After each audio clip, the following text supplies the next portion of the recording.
Good evening, good evening, good evening, good evening, and welcome back to the Operation Hill 100 Heart channel where we do what? Focus on healing, humor, and hot motherfucking topics. Y'all have to know that I love y'all. Y'all have to know that I love y'all because let me tell you one thing. This was not really my show. This was not really my show. I'm not even gonna lie. This was not really my show.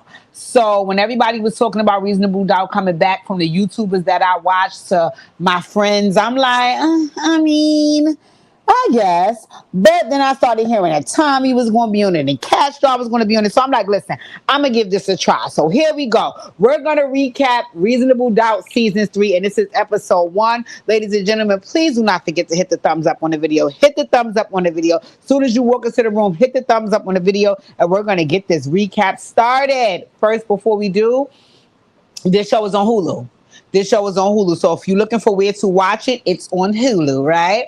That's where it is. That's where I'm watching it. That's the only place you can watch it as far as I'm concerned. Okay? Okay. Let's hit the thumbs up and get into this review. This is Reasonable Doubt Season 3, Episode 1. And the name of the episode is called Feelin It, right?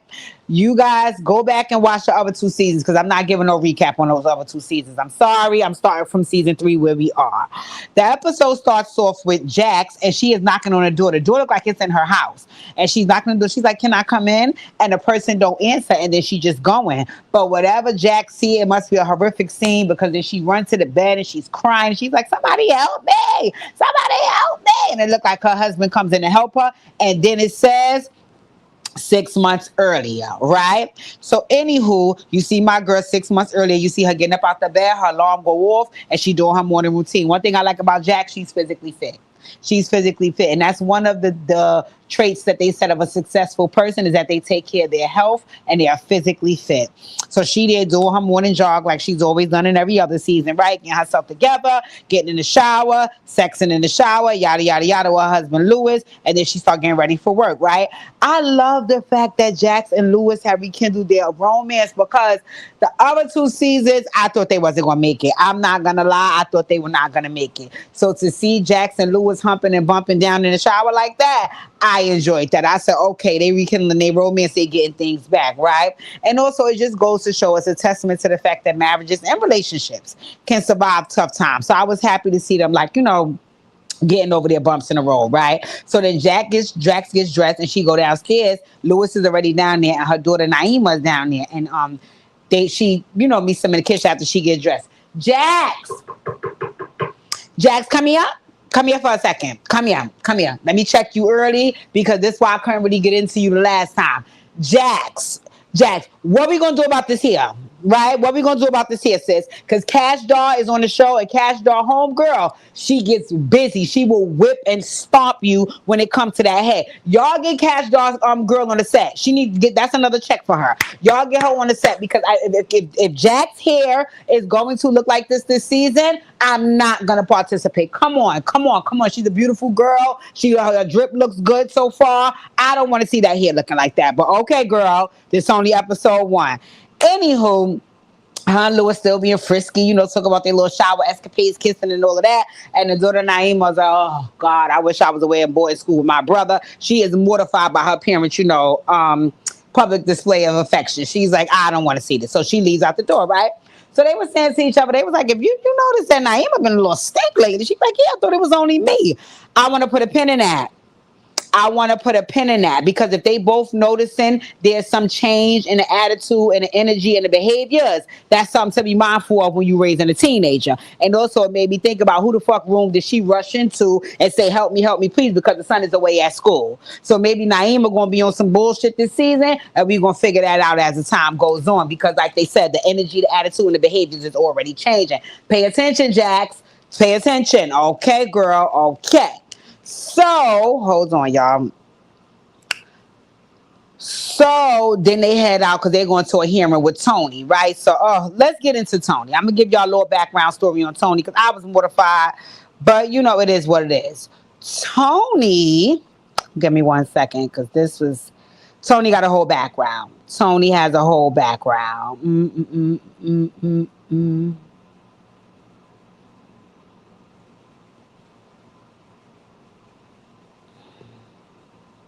So Lewis got involved with Tony when she was separated from Jax, right? Tony got pregnant. Even though she initially wanted to keep the baby was born prematurely at 29 weeks, and despite stabilization, the baby ended up passing away. After the baby passed away, Tony filed a lawsuit against Lewis and Jax, claiming they were responsible for the death of her child, right? So that's what's going on with Tony, and that's who Tony is, right?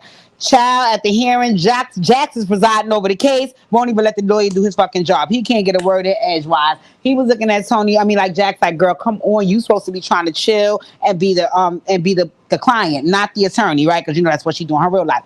Tony said she won $750,000. I was like, Lord, look at this. So anywho, they in there, they going back and forth. Jax keep jumping in, talking to them, not letting the lawyer talk. So when they went to leave out, Benjamin was like, listen, Jax, I understand that you're an outstanding lawyer and I love you and all that, but you're not presiding over this case. And if you can't keep it together, you're going to cause me a whole lot of problems. She was like, you know what? And you causing me a whole lot of problems. So guess what? You're fired. Right? I was like, Jax, come on, girl. So anyway, she ended up firing Benjamin. It turns out Benjamin is their third lawyer, and this case has been going on over a year. Lewis is annoyed with Jackson. I'm thinking to my motherfucking self, how dare you be annoyed, bitch? Because the reason why we're in this case is because you were not fucking her.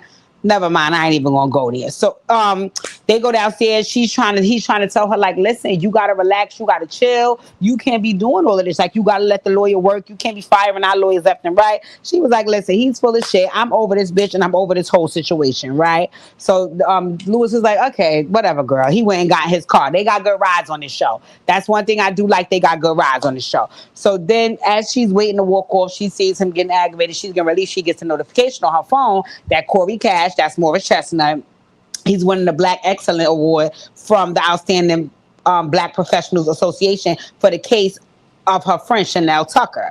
And everybody knows that Jax was behind the scenes putting everything together for that case. He just was the face of it. But listen, that's what they know. So that's who's getting the award, right? So then we see my people, Danny and Crystal. I forgot about Daniel and Crystal. Those my people, though. Those is like Jack's private investigator and assistant and all that. Because Jack's when it stops by the office, right? And she's basically sharing with them. She's like, listen, my life is too boring. I need my office job. I need my office to be jumping. I need to go to trial. I need to do something because I don't have enough excitement going on in the office. Crystal, that was a good skirt and a good top, Crystal. I was here for that. That was a good skirt and a good top, right? So anyway, Jax went over to sit with the board and the rest of the partners because they was having a meeting, and she was just letting them know that her client ended up taking the plea deal, right? And she was saying, you know, she's disappointed, and the firm is disappointed because they was like, that takes away from billable hours if there is no trial, right? So Jax was like, no worries, I know y'all depend on me to keep the lights on. Girl, them white people was looking at Jax like, see, this is why you can't let a field nigga in the house. Because, see, she getting too out of fucking hand. And I'm looking at Jax like, girl, you playing in these white people's face. I already know they're going to start plotting against you. You black and you a woman? Yeah, they going to put their foot on your neck and drag their nuts across your chest. So then they brought up Bill Sterling. He's more like a newer hire. And they were just saying that he won an embezzlement case and he's doing a lot. He's bringing a lot of billable hours, making them a lot of money. And he just locked down a new client that's very, very important, and that's going to bring a lot of money. So they was thinking about promoting him into equity partner. Jax fell the fuck out. Jax was like, absolutely not. Absolutely not. Absolutely not. It took me this much time to get here. It took me this much time to do that. And because he did not do that, do this, do that, do this, he will not be up for no promotion. And you know what I heard? You know, I said it over, and Vivica Fox was like, TT ain't did shit, so TT ain't getting shit. That's what I heard Jack say when she was saying, listen, Bill ain't getting promoted, and I don't care what y'all Negro say. Y'all need my Negro vote. Don't play in my face, white boys, right? So then, in the next scene, Jax is meeting up with an actor. She's meeting up with this actor, his father, who is also his manager and their attorney, which is my girl from the Pink. That was Big Mercedes from the Pink. Mercedes, I have questions.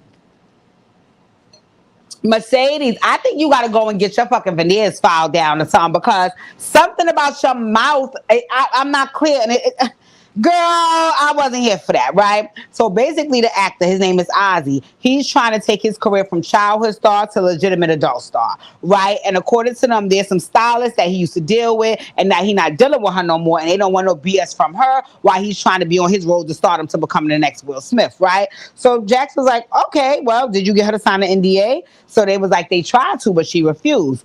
And Jax was like, okay, but did you offer compensation?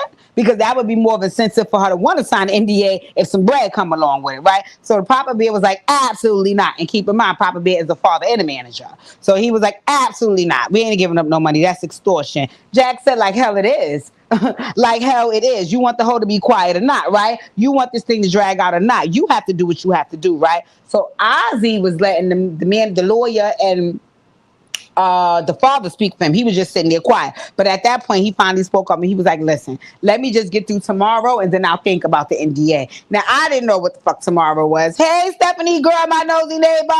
I didn't know what the fuck tomorrow was, and they didn't say what tomorrow was. So I was like, okay, well, let's get through tomorrow. I guess we'll find out what tomorrow is, right? But they just was acting very weird. They was acting very, very weird. So it was annoying, right? So then Jax felt the same way because when she got home and she was talking to Lewis, she was saying basically what she felt was like, he's like a childhood star that started at probably like 10 to 12 years old. And he's a grown man now, but he's surrounded by people that still treat him like he's 10 to 12 years old. And I seen how she was looking at them and I was looking at them like that too, like, let him speak, right? So that they brought up their own son who's away at a performing arts boarding school. And Stephanie, I'm happy you here in the chat because I just want to know from a parent's perspective, like how scary is that to send your kid away to boarding school, A, or B, be the kid that was sent away. And again, he wanted to go. Jackson, his son, wanted to go. That's what the father was saying. He was like, no, but that was his choice.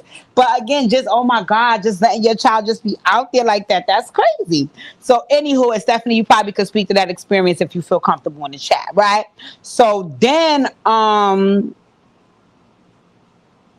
she shared with Lewis how Corey, aka Morris Chestnut, is being awarded at the OBPA ceremony. You could tell Jax fell away because, again, remember, she was the mastermind behind the case. Corey was just the face. So she was like, this is some bullshit. She was like, but I got invited, so I'm going to be mature enough and go. And Lewis is like, look at you being all mature and all this and all of that, right? So the name is, she's like, where Naima? She's like, Naima spent the night at Hattie's house. Now, I don't know who the fuck Hattie is, so I was a little confused about that part. They never explained who Hattie was, so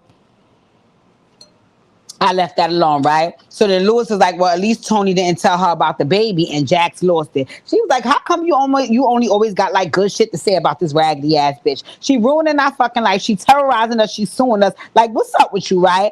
And Lewis, one thing I give you and I like about you, Lewis, well, before I start liking you was like, well, she's having a rough time. Jax was like, bitch, I don't give a fuck what kind of time she having, okay? She need to have a time. She screwed my motherfucking man. Fucking she having a rough time, right? Lewis ain't no fool. Once he saw that fucking Jack's head was about to spin off, he said, I'm choosing my battles wisely. Baby, I don't care. She jealous of what we got. Lay back and let me eat that prosecutor punani. I don't want you angry today. And they was humping down and pumping down again. Listen, I love it.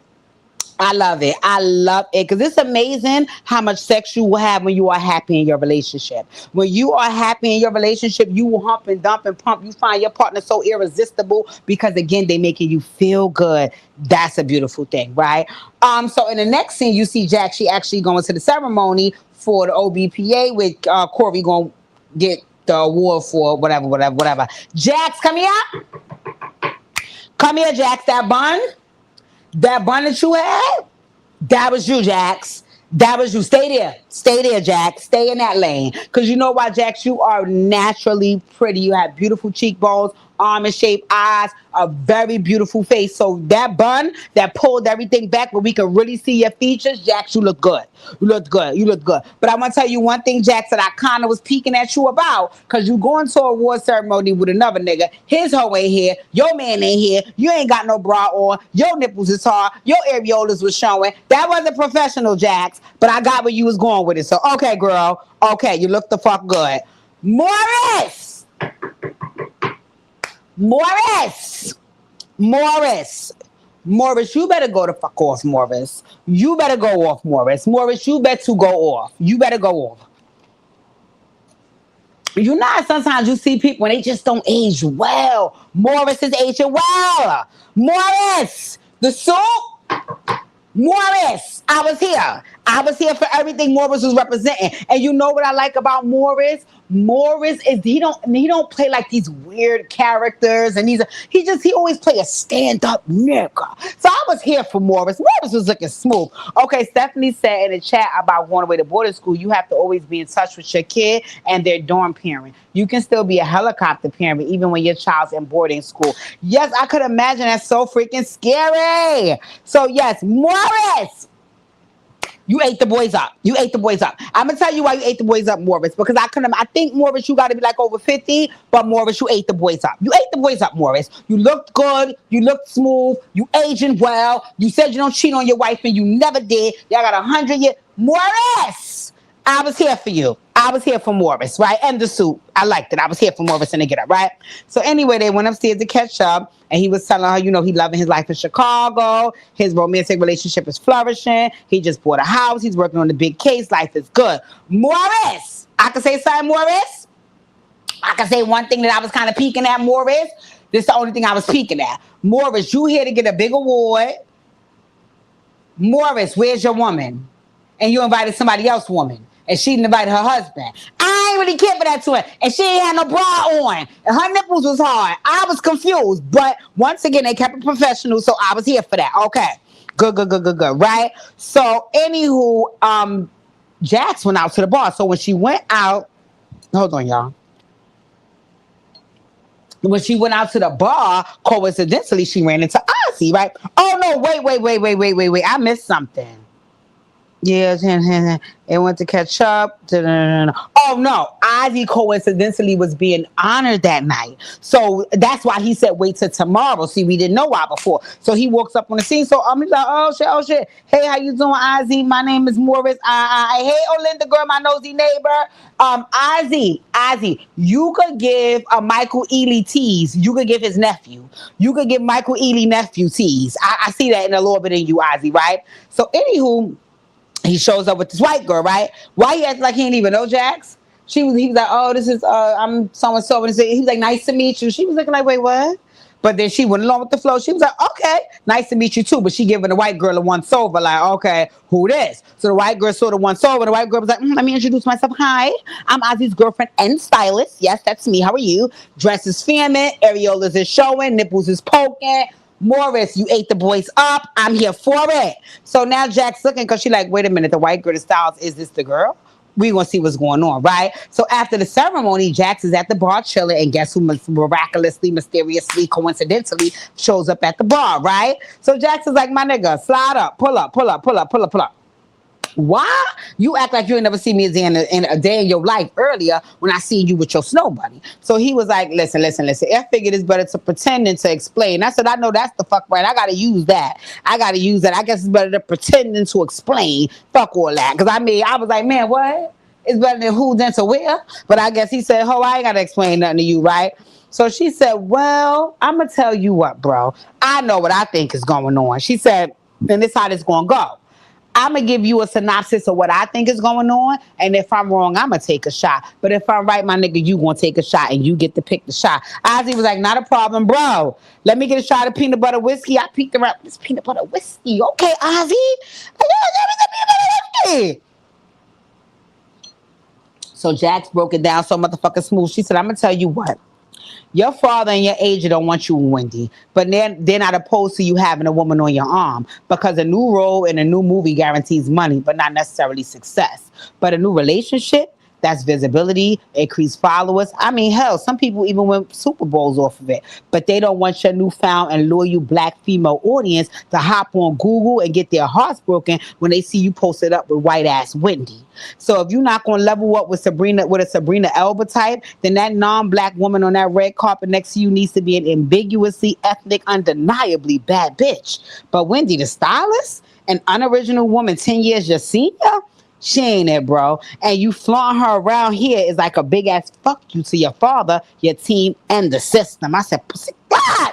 And then what she did is she slid that motherfucking shot over to him.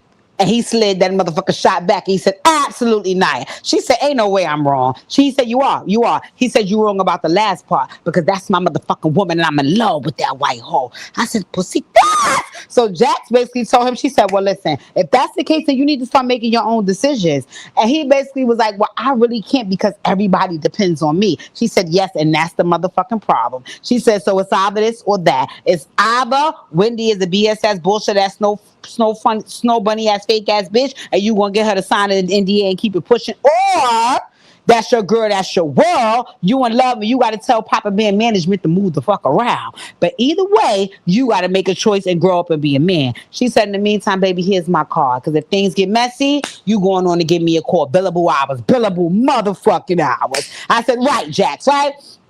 So, anywho, in the next scene, Lance is meeting up with a fellow black coder, and you know he recently moved to the neighborhood from Jersey, and he's happy. He's like, "Listen, I ain't never seen no black coders in this neighborhood. I'm so happy to have somebody else black on my team." Blah blah blah blah blah. And he want to bring him onto his team. So that was nice. I like to see people in different career fields, right? Any motherfucker who later on that night, Jackson Lewis, they go to dinner. And I really love, I swear, I really love the way Jackson Lewis is rekindled. If you saw season one, season two, this will really make you smile for them because it shows resiliency in relationships. It shows resiliency in relationships. To see Jax and Lewis be able to come back this strong. It's like they never went through nothing. And you won't even get to see throughout the episode how strong they became. I love it. I'm so happy for them. I'm so happy for them. So anyway, they go out to dinner, and I imagine that's one of the things they probably said they was going to do when they got their romance back. Like, listen, we're going to, go back to doing the things that we used to do. So when they was at dinner, he just explained it to Jax. He was like, I'm so happy to not only have a black coder per se as far as the business, but just being around my people, just as a reminder that I'm not really around my people too much. And he was like, but in all fairness, I am around you, I love you, and you my best friend, right? So Jack stopped him and was like, I'm your best friend. And she really naturally seemed stunned that he said that. And he was like, duh, yeah, you're my best friend. And she was like, oh my God, like I fall more and more in love with you because I didn't know. And I felt bad because I feel like she felt like because they went through those bumps in the road that they had lost that. And the fact that he still feels like they still have that, it made her feel good. Right. And again, that is a beautiful thing. That is a beautiful thing to have a friendship with a spouse. It's nice to have sex and love and all those other things, but that friendship, I promise you, that is what keeps a relationship so attached and in formation. But anywho, so they there, toasting and laughing and joking, and the man pulls up and he like, oh my God, he's from another firm. He like, oh my God, I think I know you. How you doing? My name is so and so, Michael, somebody or whatever. And when he went to introduce himself, coincidentally, he's at dinner with his date, and his date is Tony. Oh God.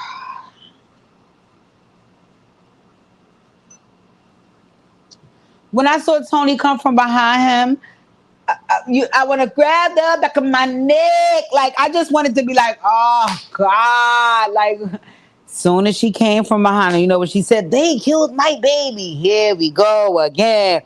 So Jackson's like, no, ho, no, you ain't gonna do that here. You ain't gonna do that. The truth is, your hoe ass had a baby by my husband. You go around town fucking everybody that ain't nailed down. You's a thought. You fuck the men, the women. She just start blasting her. And Tony, you asked for that. You asked for that. The moment you seen who he was introducing himself to, the only thing you should have said was, hello, I'm familiar with them. Honey, can we get on where we going? And keep it moving. And keep it moving. But if everywhere you see them and every time you see them, you're going to react this way, then you're going to get a reaction as well. People are human. They don't have to keep dealing with your fuck shit. So Jax tore your ass up. No, bitch. It wasn't that we killed your baby. You was a whole ass bitch that had a side ass baby. And girl, let me not even go there. So anywho, Tony was like, fuck you, Jax, right? Tony, kill your ass on, right? So now when they get home, I knew this was coming, right?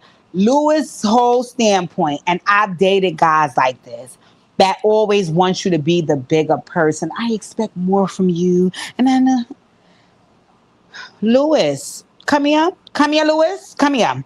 Come here.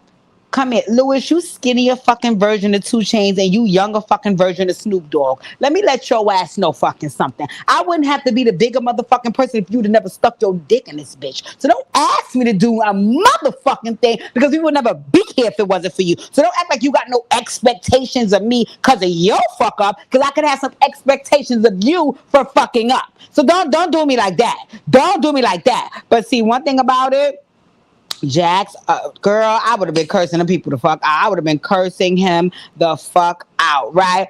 So he basically was like, he should have. He started telling her. He sat down. He was like, I should have went to the baby's memorial, and he feels ashamed that he didn't give her closure. And I'm just looking like Lewis is very understanding of Tony, and Jax is very understanding of Lewis, because my fucking head would have flew off a long fucking time ago on Lewis' ass, right?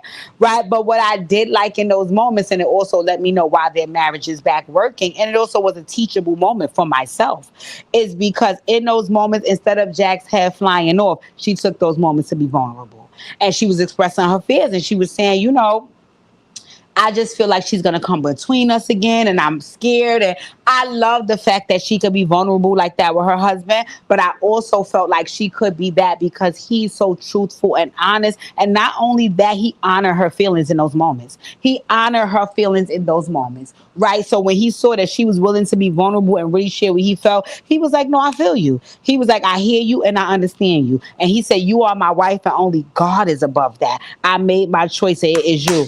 Louis! Louis! I see why that girl in there sucking you soulless. I see what's going on. A man that finds the wife finds a good thing. Yes, Louis.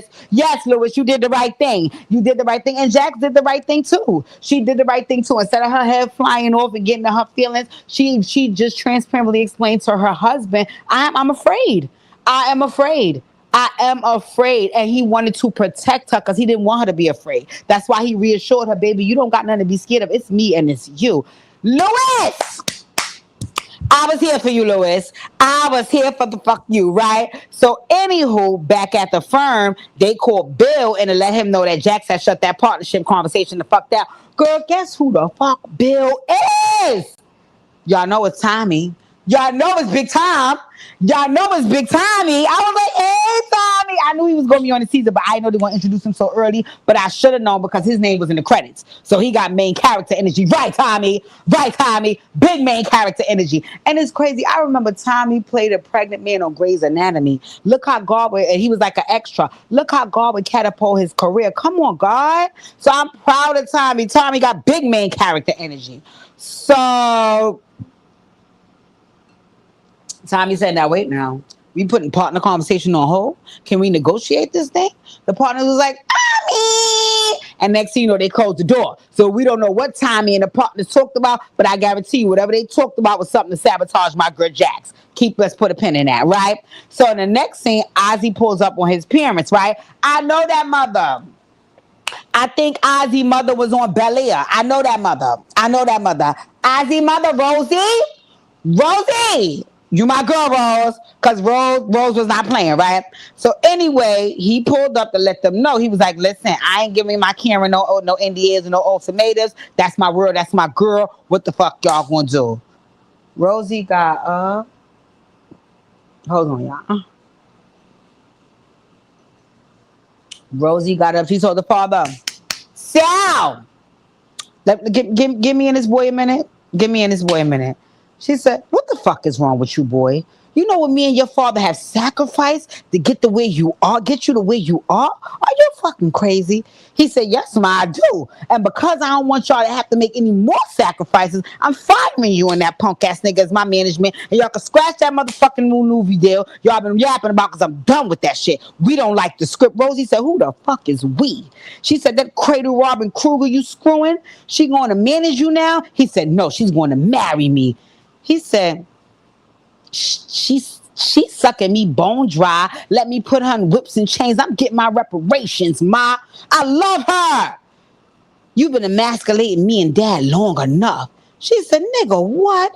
Now that your ass been colonized, you want to kick me and your father out the family business?" He said, "Man, fuck the family. The family fucked my husband." No, sorry, that's soul food. My bad. He said, "Fuck the family. They won't accept my Karen." The mother said, "Let me tell you something, young blood. That's all good. Going with that cum guzzling whore. But I tell you what, I'm gonna tell you one last thing. Now we don't know what the fuck diabolical information and one last thing was because they ain't tell what she told. Next thing you know, you see Ozzy calling Wendy, Wendy!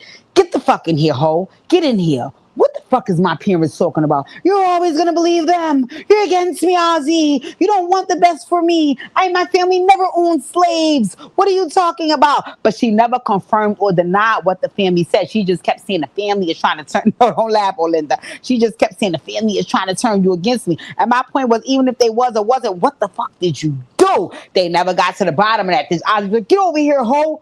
Get over here. Did you do it or didn't you do it? She's like, that fuck you, Ozzy. Screw you. Screw you. I don't have to answer to black people. So she stormed the fuck off and Ozzy stormed off behind her, right? And the next scene, you see Tommy, aka Kill Bill, because that's his name, Kill Bill. He up there, hey Jax, are you out to lunch? So Jax was like, what happened, nigga? What you need? She's like, no, I want to treat you. So, okay, no problem. Treat me to lunch, right?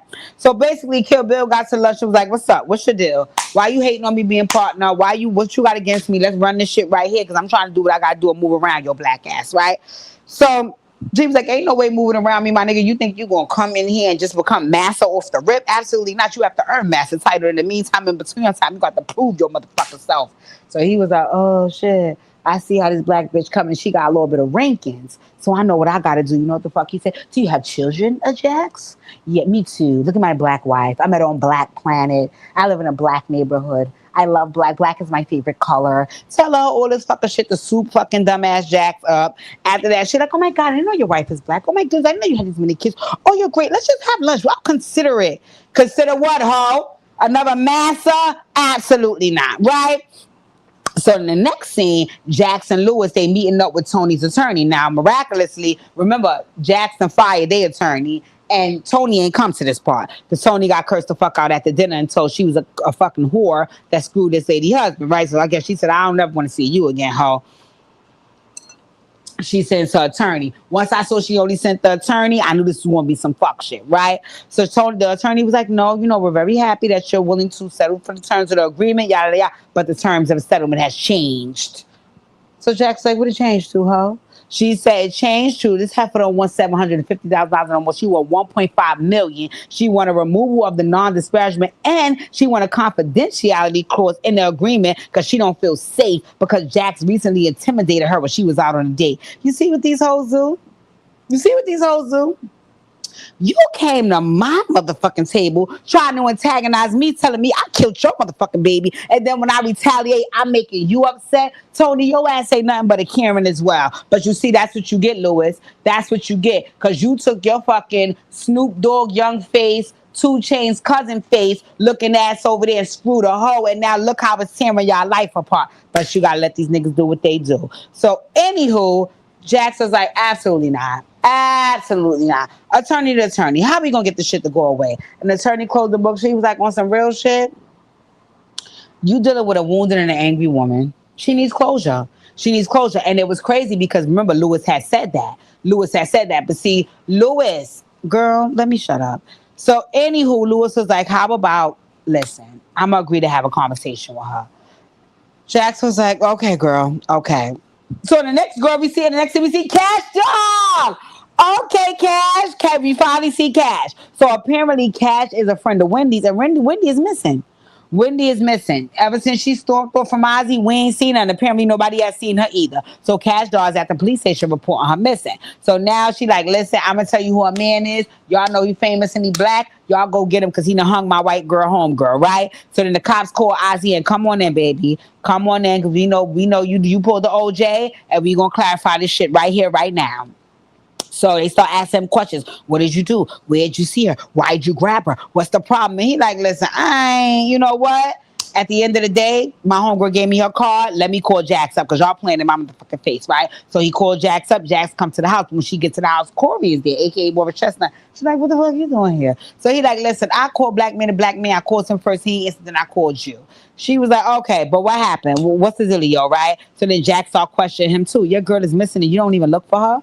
Like, what's your deal? And he was like, listen, this is what the white hoe do. She goes storm off. She have martini espressos. She gets stoned to the bone. She smokes cigarettes. She spend the night in the hotel. She might become a prostitute for that night. And I see her in 2 days drunk and hungover and we get back together. Like, I wasn't checking for this hoe. I thought it was all good. But I know the hoe was gonna be really missing.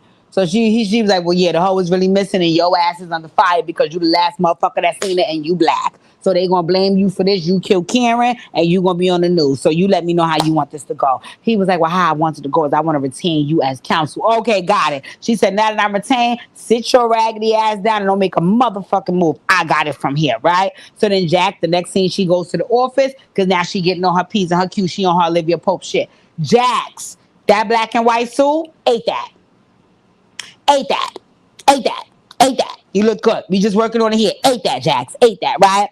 So like she like, Daniel, look, go run around, digging the bushes, digging the trees, find this white girl, find her family, what trailer park she came from, where was this nigga at, did he really hang or kill her, find out what's going on. Is she dead? Did she use a debit card? Do what you do, right? So she sees your man Kill Bill, aka Tommy, in his office. And remember, some of her beef was like, you don't have enough hours in criminal law for you to even become partner. So when she see we have a criminal investigation, she's like, okay, well, he was nice to me at lunch. Let me be nice back. So she tapped on the door, yo, what's up? I got a case that you probably could get some hours from. You good? You good? You want to be on time? He like, oh, yeah, great. Yeah, I'm down. I want to be down. I want to be down. That's great. Yeah, thanks so much. Have the experience. So he say all that. She like, okay, I'm going to put you deep. We going to see what we going to do. But next thing you know, I see him winking and blinking at the other partner. So like I said, they up to no good. And they done made a plan up against girl Jax. Jax, you better fucking pay attention. You better pay attention. So now it's official. Wendy has been declared missing. She on the news and they saying, listen, we don't know who did it, but we know her man is that black celebrity nigga and we think he might have did it. Lord have mercy, right? Then they show Ozzy, because remember Jack told him stay put, don't make a move, don't bust a move, don't even breathe. He getting out the shower in his room, he got all these weird scratches on his chest. So I'm inclined to believe either before she got missing, you and her had a fight, or that's the reason why she's missing, because you and her had a fight. Either way, Ozzy, your ass is going down. Remember, Lewis agreed to go talk to Tony.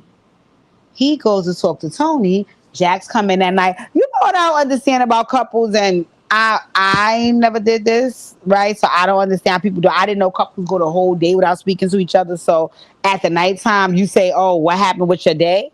No, I was speaking to my spouse during the course of the day, so I knew what was going on. But anywho, I noticed on TV, that's how I make it seem. So she had just seen Lewis from the whole day. She came in, she like, hey, what's up? She see Lewis got the good to kill out. She like, oh, Lord, you went and spoke to Tony. You got the good to kill out. That means it's good news or it's bad news. So he was like, well, it's both. He was like, number one is she would be willing to drop the lawsuit, but she will only be willing to drop it if I spend another night with her and get her pregnant again. Basically, that's what the fuck I heard. I'm sorry. That's what I heard. That's what I heard. Really, he said if I would spend one night with her, but the only thing I heard was translation and get me pregnant again. This is a thirsty ass bitch. This is a corny ass storyline, and I don't really care for it too much. But you know what, Lewis? I want to tell you something with your bone, with your skin only on bone and no flesh in between. The reason why she feel that because you being too fucking nice. You being too nice. That's why she think the door is open for that. If you was being mean to this bitch and show her I'm not playing with you, I'm about my feelings, my wife leave me alone, she wouldn't even want to give you no pussy. She want to give you something because through all of this, you still being nice. Even to your wife, you still being nice to this bitch. That's why she thinks she have a chance. And you was look like you wanted to spend that motherfucking night. And Jax was like, man, fuck. And I feel, girl, anywho, that was the end of episode 1, season 3, Reasonable Doubts. I'm tuned in. Ladies and gentlemen, I'm tuned in. It took me forever to get these notes. So I realized it's going to take long for me to get the notes for the episode. So I got to pace myself. So they do have 2 episodes up there. I'm going to watch episode number 2 tonight, but I'm not taking no notes. I'm going to watch it straight through and then watch it again and take notes and give it to y'all hopefully by Friday. But we have some things coming up, right? So let me tell y'all, Ruth and Boaz. We're watching Ruth and Boaz. It's dropping on Netflix this Friday. We're watching Ruth and Boaz because I'm coming to y'all Sunday so we can discuss it live. But in any event, I'm tuned the fucking. Y'all get tuned the fucking on Reasonable Doubts on Hulu. If you need to, go back and watch season 1 and 2 so you could be caught up. But right now they on season 3 and they only on episode 3 because they dropped 1 and 2. Thank you guys for tuning in. I know this is a late review, but I wanted to give you guys to let y'all know I'm tuned in. Love, love, love. Love you guys. Don't forget to hit the thumbs up on the video. Enjoy your evening and see you soon.